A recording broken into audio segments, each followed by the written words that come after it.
एक दफा का जिक्र है, एक छोटे से गांव में जो खूबसूरत माउंटेन और घने जंगल के दरमियान था। वहां एक छोटा लड़का रहता था जिसका नाम आरिश था।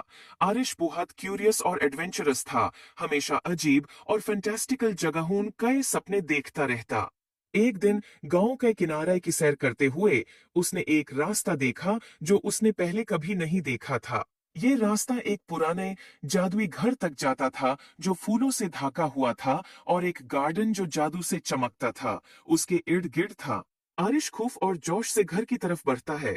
जैसे ही उसने दरवाजे का हैंडल छूने की कोशिश की, वो एक गरम सुनहरी रोशनी से चमक उठा। दरवाजा खुद ब खुद खुल गया, जैसे कि वो उसको बुलाता हो। अंदर घर अजीब और शानदार चीजों से भरा हुआ था। किताबें जो राज बताती थीं, पेंटिंग्स जो हरकत करती थीं, और फर्नीचर जो अपनी ही धुन पर नचता था। जब आरिश घर को देख रहा था, उसकी मुलाकात एक बारी उल्लू से हुई जो बोल सकता था। उल्लू का नाम ही ओलिवर था।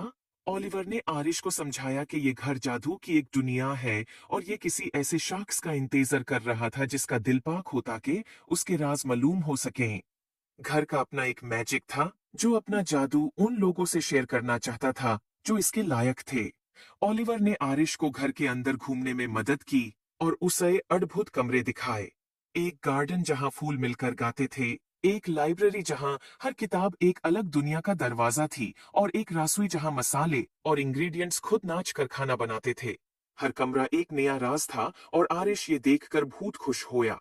लेकिन घर ने आरिश के लिए एक छोटा सा इम्तिहान भी रखा था। घर के सबसे गहराई हिस्से में एक ताला लगा हुआ कमरा था, जो सिर्फ वो खोल सकता था जो सच्चे दिल से जादू पे यकीन करता हो। ओलिवर ने आरिश को एक चाबी दी और कहा कि अपने दिल पर भरोसा करो। आरिश ने गहरा सांस लिया और ताला के सामने गया, चाबी डाली और घूमे। दरवाजा धीरे धीरे खुल गया और एक कमरा रोशनी से भर गया, और ऐसा खूबसूरत मंजर आरिश ने कभी नहीं देखा था। एक आईना जो मुस्तकबिल दिखाता था। इसमें आरिश ने अपने आप को देखा जो बड़ा होके अपने गांव का एक मेहरबान और अक्लमंद लीडर बन गया था, जो अपने गांव में खुशहाली लाता था। उसने महसूस किया कि असली जादू उसके अंदर ही था। आरिश ने ओलिवर और जादू के घर का शुक्रिया अदा किया और वादा किया कि वो अक्सर वापस आएगा।